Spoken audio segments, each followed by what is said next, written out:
Não se esqueça de dar o like.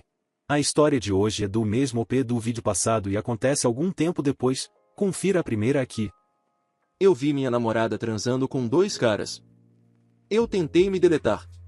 Alguns meses atrás, fiz uma postagem em outro tópico compartilhando uma história sobre como fui traído pela minha namorada da faculdade e a terrível obsessão que adquiri em seguida para me vingar dela.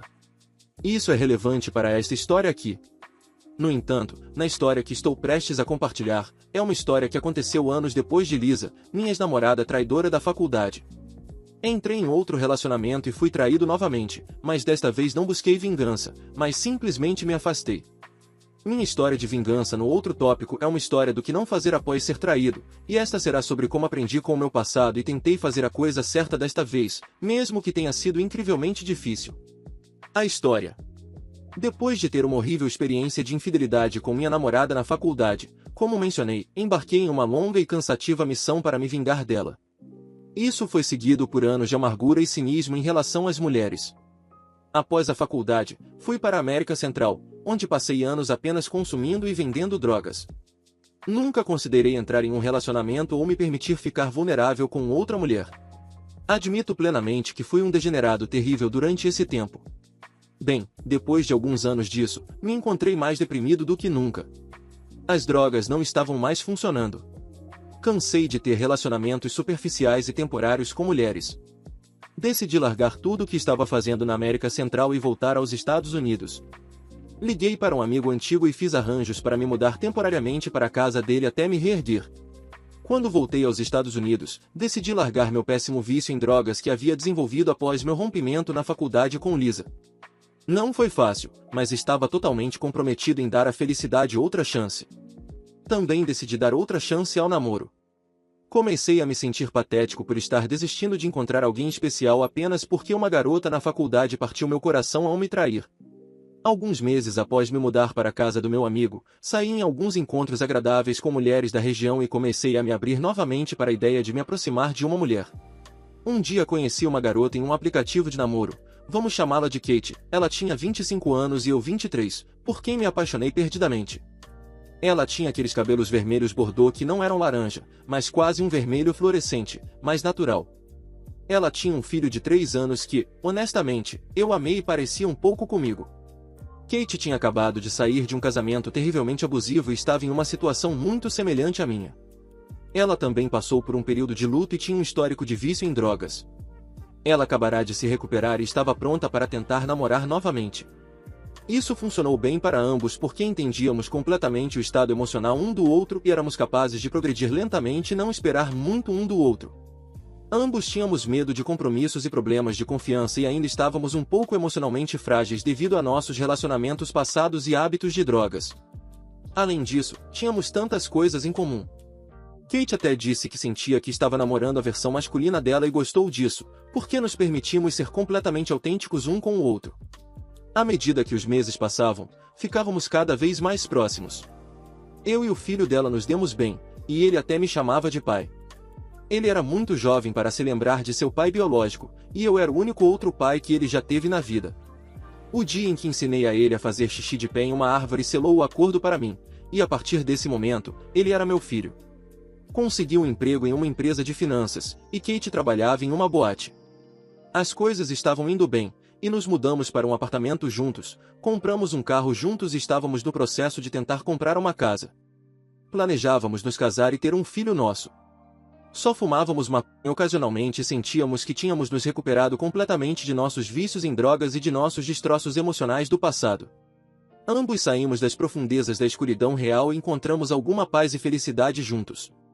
Ou pelo menos eu pensava. Eu e Kate nunca tivemos ciúmes ou suspeitas um do outro, confiávamos plenamente um no outro. Nunca checamos os telefones um do outro e conhecíamos as senhas e informações de login um do outro, então nunca tivemos problemas de confiança entre nós. Até que isso aconteceu. Normalmente, eu costumava acordar cedo de manhã antes de me arrumar para o trabalho para acompanhar Kate até o apartamento a partir do estacionamento, pois ela só chegaria em casa depois das 3 ou 4 da manhã de seu trabalho, e o caminho era um pouco suspeito. O clube costumava fechar às 2 da manhã na maioria dos dias, mas recentemente começou a ficar aberto até às 4 na maioria das noites da semana. Pelo menos foi o que Kate me disse. Uma manhã, Kate disse que estava saindo do trabalho um pouco mais tarde porque precisava deixar uma amiga em sua casa. Ela me contou isso apenas cerca de 5 minutos antes do horário em que costumava chegar em casa. Geralmente, levava cerca de 35 minutos para ela chegar em casa após o trabalho, então achei um pouco estranho que ela me dissesse tão de última hora, e eu sabia onde a amiga dela morava. Então talvez levasse apenas mais 5 minutos para deixá-la no caminho para nossa casa. Ela acabou chegando em casa cerca de 1 hora depois do horário habitual, e algo parecia um pouco estranho. Ela parecia alterada. Não por causa da maconha, mas me pareceu que ela estava usando cocaína ou extra. Eu a questionei brevemente sobre isso, mas ela rapidamente desviou o assunto e disse que estava atrasada porque o carro da amiga quebrou, e elas tentaram consertá-lo, mas não conseguiram, o que foi o motivo do atraso para chegar em casa. Foi a primeira vez em quase 1 ano que algo assim aconteceu, então rapidamente reprimi minhas suspeitas e as atribuí à minha própria paranoia devido à minha experiência anterior com infidelidade e desonestidade. Eu me dizia que Kate nunca faria nada suspeito. Ela passou pelo mesmo que eu passei e conhecia em detalhes minha história sobre meu relacionamento anterior. Ela nunca faria algo assim comigo, especialmente porque também aconteceu com ela. Eu nem estava tão suspeito de traição ou algo assim. Eu estava mais suspeito de ela estar usando drogas pesadas novamente. Lentamente, porém, incidentes como esse começaram a ocorrer com mais frequência. No começo, era uma vez por mês, e eventualmente, passou a acontecer quase toda semana. Houve algumas noites em que eu tinha quase certeza de que ela estava sob o efeito de drogas e brigamos por isso. Finalmente, um dia, quando eu achei que ela estava alterada, ela admitiu que tinha usado cocaína uma vez porque estava cansada e precisava de um estímulo para trabalhar, mas foi só isso que fez. Nesse ponto, ela estava chegando em casa às 5, 6 ou até mesmo 7 da manhã regularmente. O clube onde ela trabalhava fechava às 2 ou às 4 da manhã, dependendo do dia da semana. Ela sempre tinha desculpas, como o carro não pegava, que ela ia para a casa da amiga após o trabalho para fumar maconha ou que ia a um Waffle House com alguns colegas de trabalho depois de seus turnos. No entanto, em uma manhã, suas mensagens de texto pareciam extremamente suspeitas. Ela não respondia prontamente, e realmente parecia que estava se esforçando para parecer sincera ao me enviar mensagens de texto. Ela estava fazendo a dança do "vou chegar em casa um pouco tarde comigo de novo". Mas desta vez, demorou muito. Ela me disse que estava a caminho às 6 da manhã, 2 horas após o fechamento do clube. Então, às 6 horas e 30 minutos, eu fui para o estacionamento para acompanhar sua chegada. Estava nevando muito lá fora. Havia uma forte nevasca na região. Passou-se cerca de 1 hora e eu não recebia notícias dela. Eu mandei mensagens e liguei para ela repetidamente. Ela não atendia o telefone, mas recebi uma mensagem dela dizendo que estava quase em casa. Passou mais 1 hora antes dela finalmente chegar ao estacionamento. O horário era 9 horas e 30 da manhã. Tive que faltar ao trabalho porque não podia deixar o filho dela sozinho em casa.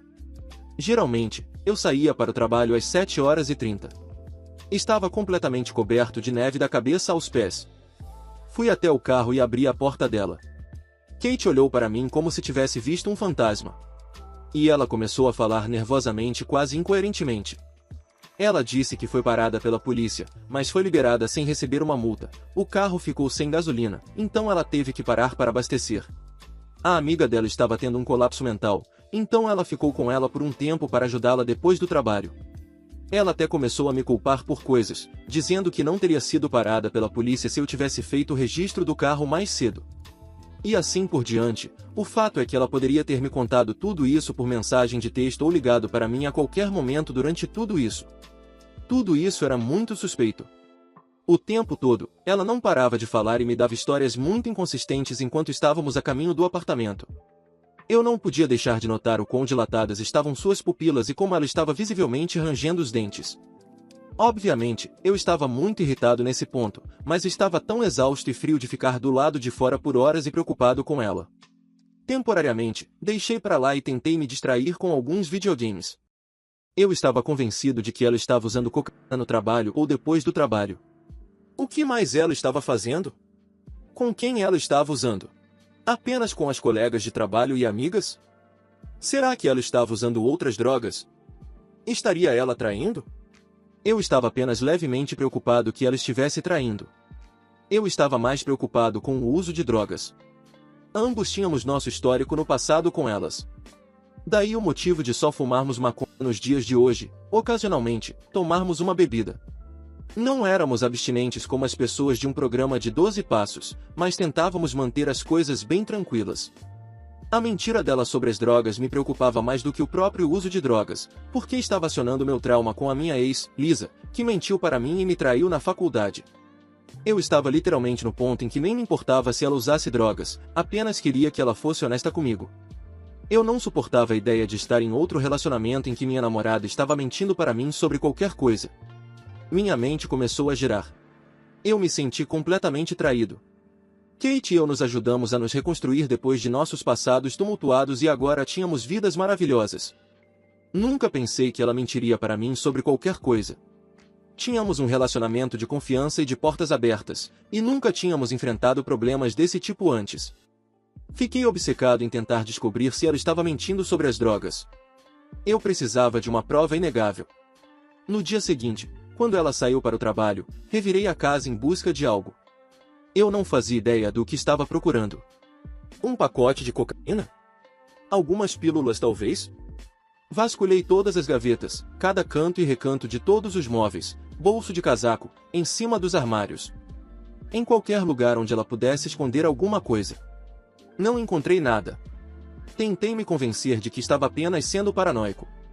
Meu transtorno de estresse pós-traumático e inseguranças sobre meu relacionamento anterior estavam me afetando, e eu estava ficando obsessivo em tentar encontrar algo que não estava lá. Decidi parar de tentar descobrir se ela estava mentindo, porque, se eu estivesse errado, meu comportamento poderia arruinar um bom relacionamento. Pensei que Kate nunca mentiria para mim, ou pior, me trairia. Ela teve uma experiência horrível com seu ex-marido a traindo enquanto ela estava grávida, e ele também escondeu dela um problema com drogas. Então, não consegui imaginar que ela faria o mesmo comigo, como seu ex-marido fez com ela. Então, deixei as coisas de lado. Ela voltou a chegar em casa em horários normais por um tempo. Isso me acalmou muito. Comecei a me sentir mal por minha paranoia. Até que, uma noite, estou em um salão de sinuca local jogando com um cara aleatório, o chamaremos de Jerry. Enquanto eu e Jerry estamos conversando, menciono que minha namorada trabalha na nome da boate. A irmã de Jerry, Sarah, estava pendurada conosco enquanto jogávamos sinuca e disse que ela trabalhava na mesma boate há alguns meses. Perguntei a ela se ela conhecia Kate, e ela disse que sim, mas elas não eram muito próximas. Principalmente se conheciam superficialmente. Então, expressei que gostaria que Kate tivesse um emprego diurno para que pudéssemos estar mais em casa juntos à noite, quando eu saísse do trabalho. Eu disse a Sarah que, como a boate normalmente fecha às 4, eu só veria Kate por cerca de 1 ou 2 horas antes de sair para o trabalho de manhã. Sarah então me olhou confusa e disse, eu pensei que eles fechavam às 2 da manhã?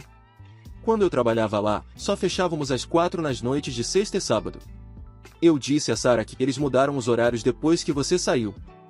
Sarah então me disse que sua colega de quarto ainda trabalhava lá e nunca mencionou que os horários de fechamento haviam mudado, porque ela ainda voltava para casa por volta das 2 durante a semana. A situação ficou desconfortável rapidamente, mas eu a ignorei e terminei a partida de sinuca. Após o jogo, fui para casa, mas não conseguia tirar da cabeça o que Sarah me disse. Pesquisei o clube onde Kate trabalhava e, de fato, estava escrito que eles fechavam às 4 horas nas noites de sexta e sábado e às 2 horas todas as outras noites. Mais uma vez, me convenci de que eles ainda não tinham atualizado os horários em seu site após as mudanças ou algo assim. No fundo, eu sabia que Kate estava fazendo algo errado, mas estava tão assustado de ser enganado novamente, depois de anos evitando relacionamentos por esse motivo. Eu estava em total negação. No dia seguinte era uma noite de domingo. Eu mandei uma mensagem para Kate e perguntei a que horas ela sairia naquela noite e ela disse que estaria em casa às 4 horas e 30 minutos e me mandaria uma mensagem quando estivesse a caminho. Então, às 2h30 da manhã, liguei para a boate e perguntei se poderia falar com ela, era sobre o filho dela. O gerente atendeu e disse que tinham fechado às 2 e que Kate já tinha saído. Senti que ia vomitar. Fala pessoal, tô passando rápido para avisar que eu abri a loja do canal. Então se você curte meu trampo e quiser me ajudar a manter e crescer cada vez mais esse projeto, tem vários produtos para você escolher. Tem camiseta masculina e feminina, regata, pôster e caneca. É só acessar o primeiro link da descrição ou colocar lojadorobô.com.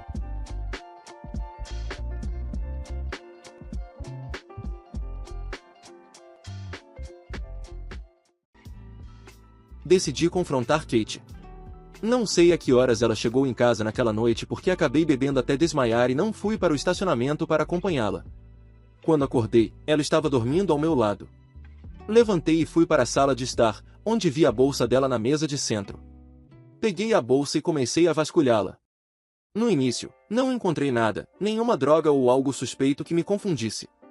Então percebi, escondido em um dos pequenos zíperes, um saquinho vazio e uma nota de dólar enrolada. Será que era isso que eu estava procurando o tempo todo? Apenas coloquei-o na mesa de café e fui para o trabalho. Eu estava esperando que ela ouvisse e soubesse que eu o tinha encontrado. Quando cheguei em casa, ela estava se preparando para o trabalho. Ela estava na frente do espelho do banheiro, fazendo sua maquiagem, especificamente o delineador. Eu me apoio contra a porta e a olho através do espelho. Ela olha para cima e diz: "Ei, amor, o que houve? Como foi o trabalho?" Acho que ela não viu que eu encontrei a nota de dólar enrolada. Eu respondo: "Ei, precisamos conversar sobre algo." Eu prossigo e digo a ela que liguei para a boate e eles me disseram que fecham às 2 horas aos domingos. Ela imediatamente ignora todo o assunto de ela mentir sobre o horário de fechamento da boate e começa a gritar comigo por ser controlador, obsessivo, por não confiar nela e por não ter o direito de ligar para a boate em primeiro lugar. Isso não me abalou, eu tinha me certificado de que não estava apenas sendo paranoico. O que ela estava fazendo era manipulação de primeira categoria, com o qual eu tinha experiência por causa do meu relacionamento anterior. A briga continua a se intensificar. Eu a acuso de usar cocaínas escondidas e mentir para mim sobre seu vício em drogas. A chamo de viciada. E é aí que ela se vira e me atinge com o delineador. Eu viro reflexivamente e ela enfia o lápis de olho cerca de 1,5 polegadas no meu ombro. Em seguida, ela continua a me socar cerca de meia dúzia de vezes no rosto. Eu não reajo, nem bato nela. Eu estava principalmente em choque. Depois que ela terminou de me bater e gritar, ambos apenas ficamos olhando um para o outro.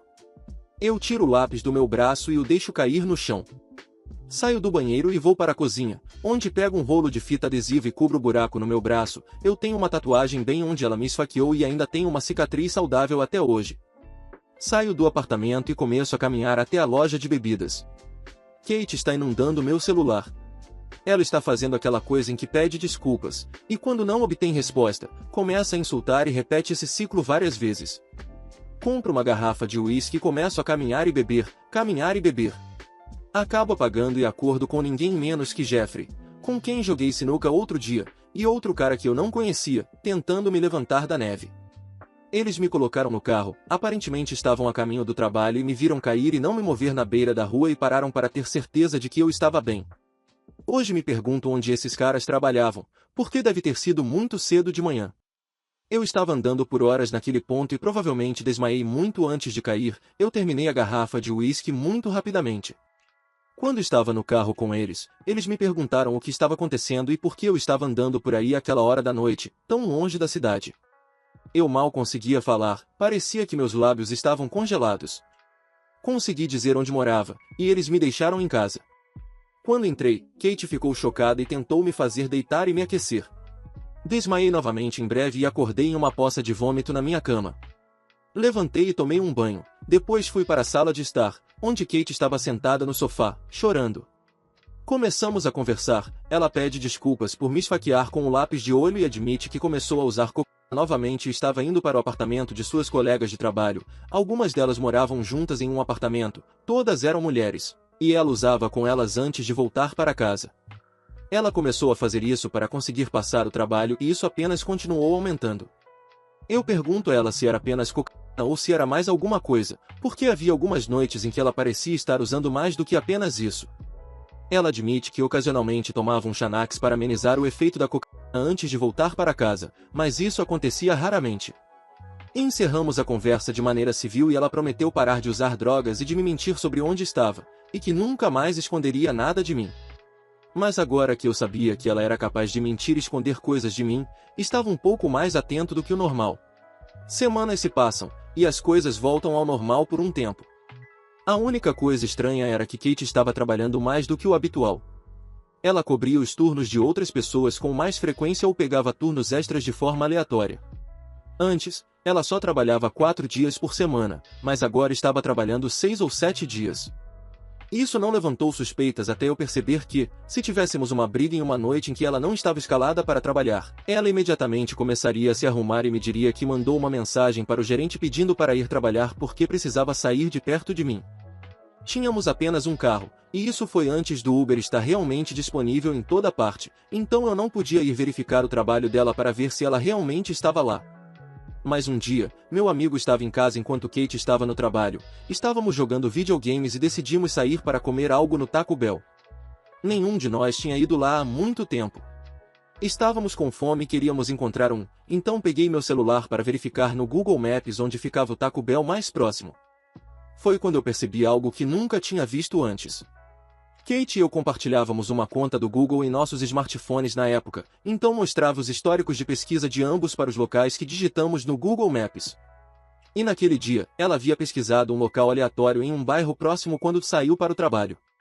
Minha cabeça começou a entrar em parafuso novamente, e eu disse ao meu amigo que não me sentia mais disposto a sair, só queria ir para a cama, então ele saiu um pouco confuso.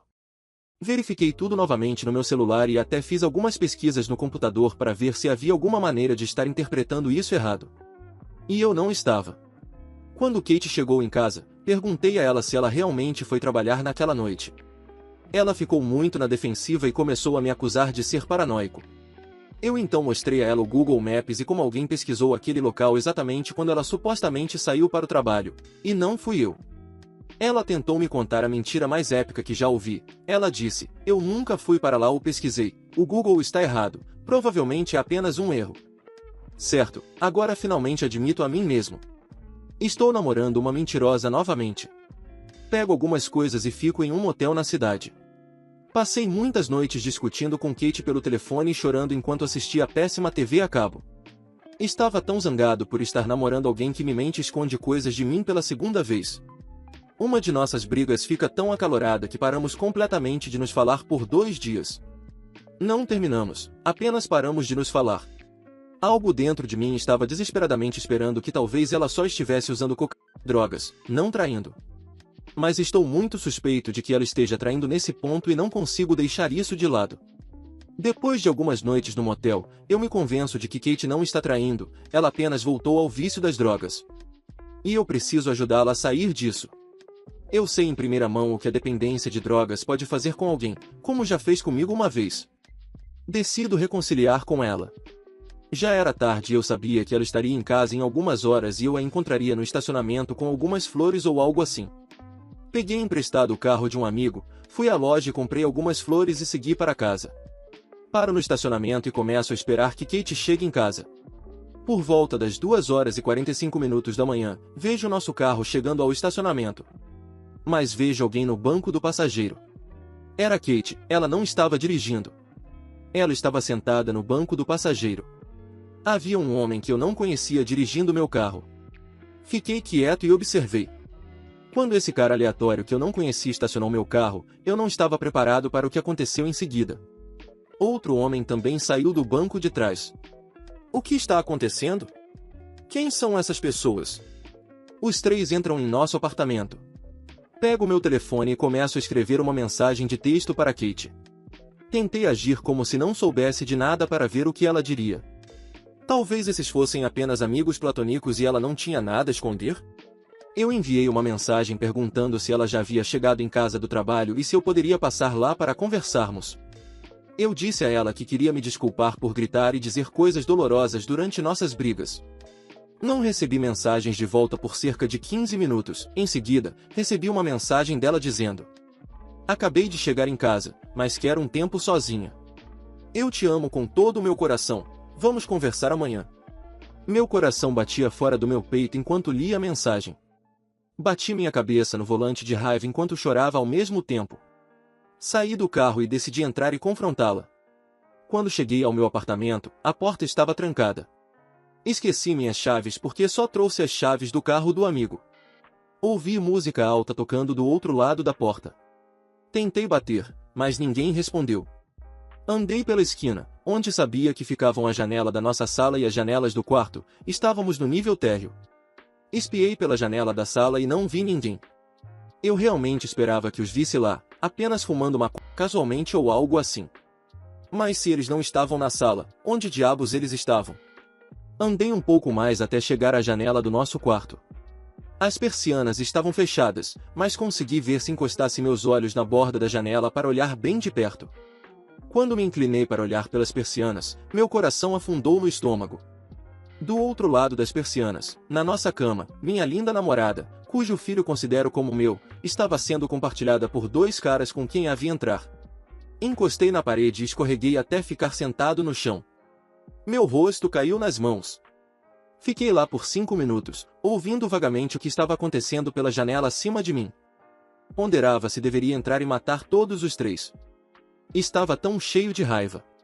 Decidi levantar e voltar para o carro. Comecei a fumar cigarro sem parar à medida que todas as memórias do relacionamento que eu tanto valorizava começaram a desmoronar em minha mente. Tudo era uma mentira. Tudo o que eu pensava sobre Kate, o que me fez amá-la tanto, começou a se dissolver. Agora, muitos de vocês já leram minha história sobre quando minha ex-namorada da faculdade, Lisa, me traiu. Quando Lisa me traiu, minha raiva me levou a fazer de tudo para obter a vingança mais severa possível. Naquela história, eu fui completamente além, e Lisa acabou extremamente abalada e machucada. Agora, muitos anos depois, em meu primeiro relacionamento após Lisa, estou na mesma posição, mas pior. Dessa vez, no entanto, decido não me vingar de Kate como fiz com Lisa. Não, desta vez, vou me deletar. Mas antes, vou deletar Kate. Ligo o carro e dirijo. Paro em um posto de gasolina que sei que vende alguns equipamentos básicos de caça e pesca 24 horas por dia. Eles não têm armas, mas tinham algumas facas de caça e esfola. Compro a maior faca que tem e volto para o meu motel, pego as chaves do apartamento e volto para casa para pintar as paredes do meu quarto com o sangue deles. Quando chego lá, abro a porta da frente lentamente e silenciosamente. Começo a me mover pelo corredor em direção ao nosso quarto. Estou segurando a faca com força, esperando que um dos caras talvez apareça. Me aproximo da porta do meu quarto. Está aberta, mas as luzes do quarto estão apagadas e não consigo ver nada lá dentro. Está silencioso, não ouço nada. O suor escorre pelo meu rosto e tento controlar meu tremor e respiração para que ninguém me ouça entrar. Com medo do que posso encontrar, estendo a mão para o interruptor de luz. Quando as luzes se acendem, vejo apenas Kate deitada nua na cama e sozinha. Será que eu estava alucinando antes ou esses caras simplesmente foram embora antes de eu voltar? Ela não acordou, então olho ao redor do quarto. Vejo um invólucro de preservativo na mesa de cabeceira ao lado da cama dela, o que basicamente confirmou o que vi e agora sei que não estava alucinando. Kate e eu nunca usamos preservativos.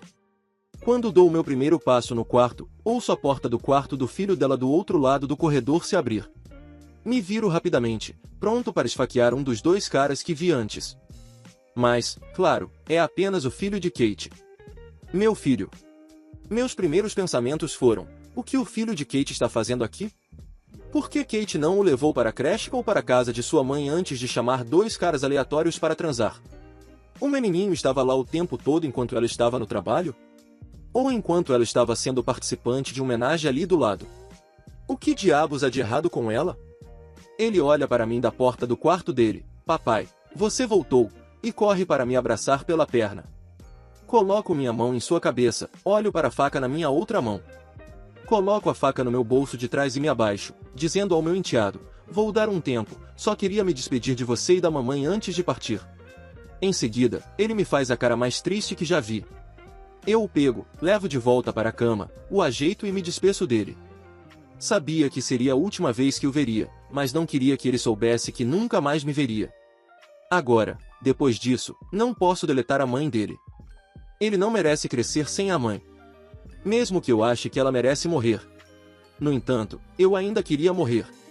Saio do apartamento e começo a andar pela rua, chorando copiosamente.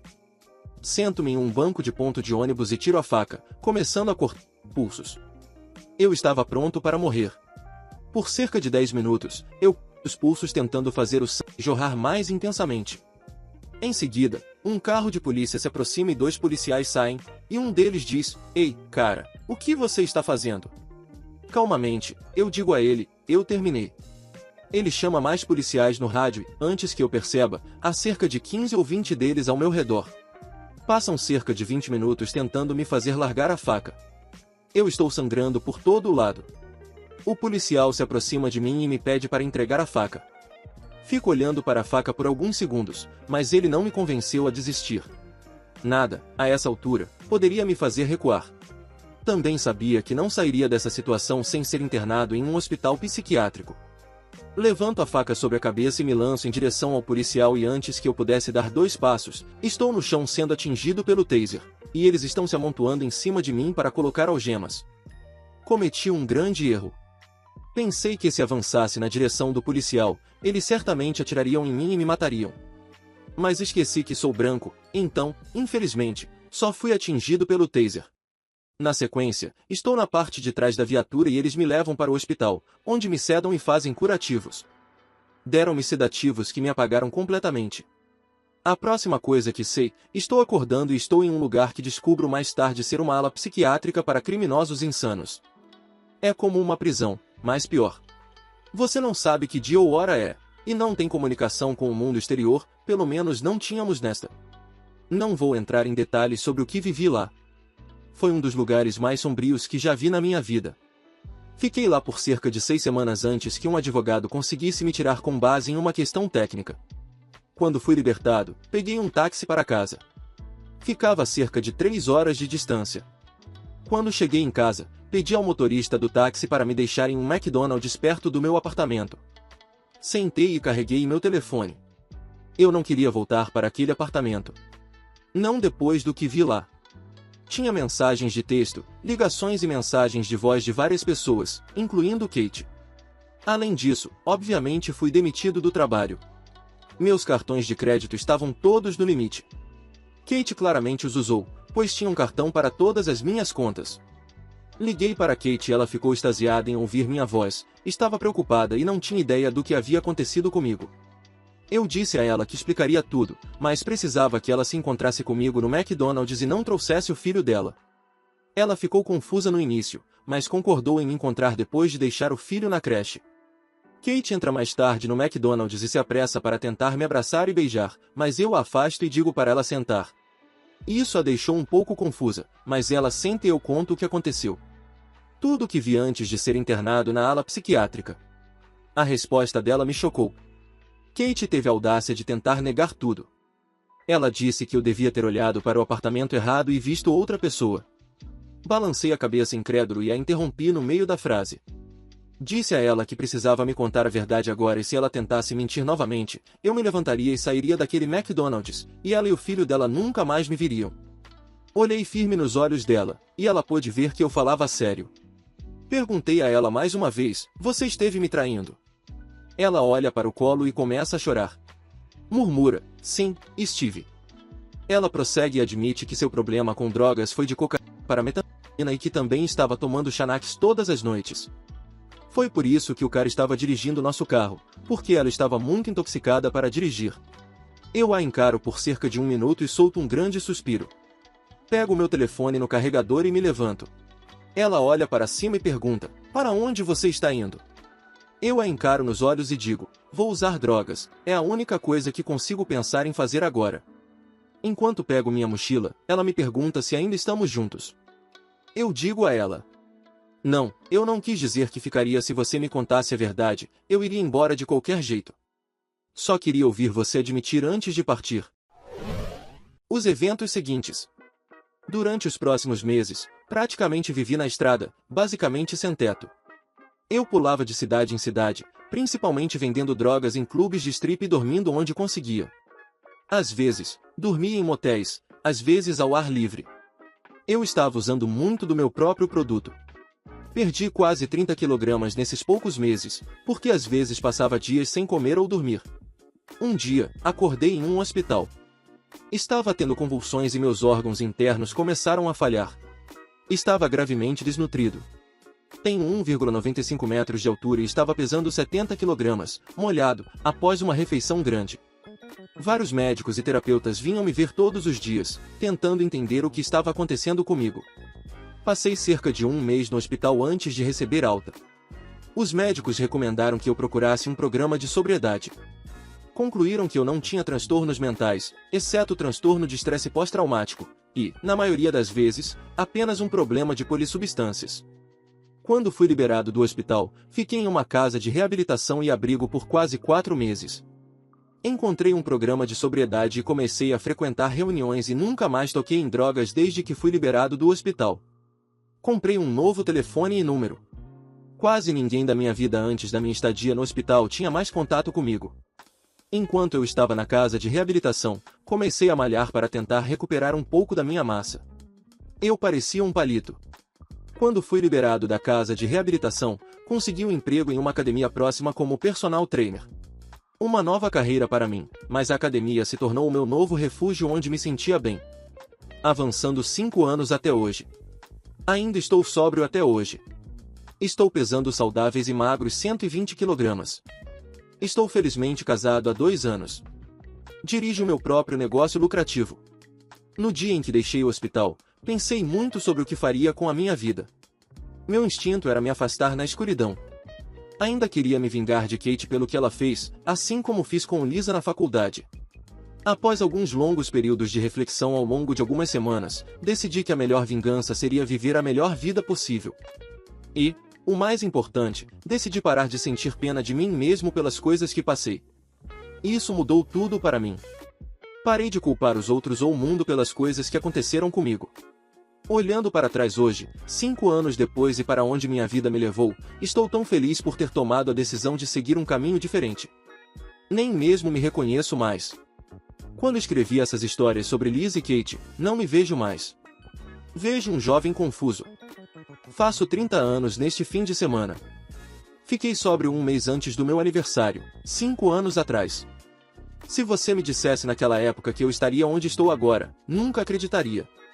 Estou tão feliz por não ter tirado minha própria vida ou, pior ainda, tirado a vida de Kate naquele dia. Estou muito feliz por ter decidido levantar e continuar tentando na vida. Tive que cair algumas vezes, mas quando finalmente me levantei, voei. Conversei com Kate apenas uma vez anos depois de ter saído do McDonald's no dia em que ela admitiu ter me traído. E, depois de conversar com ela, tenho que dizer que é verdade o que dizem, a melhor vingança é viver uma boa vida. Muito obrigado por assistir, comente sobre a história, dê like se gostou e confira o último vídeo. Se inscreva no canal e confira a nossa loja no primeiro link da descrição. Uma boa noite pessoal.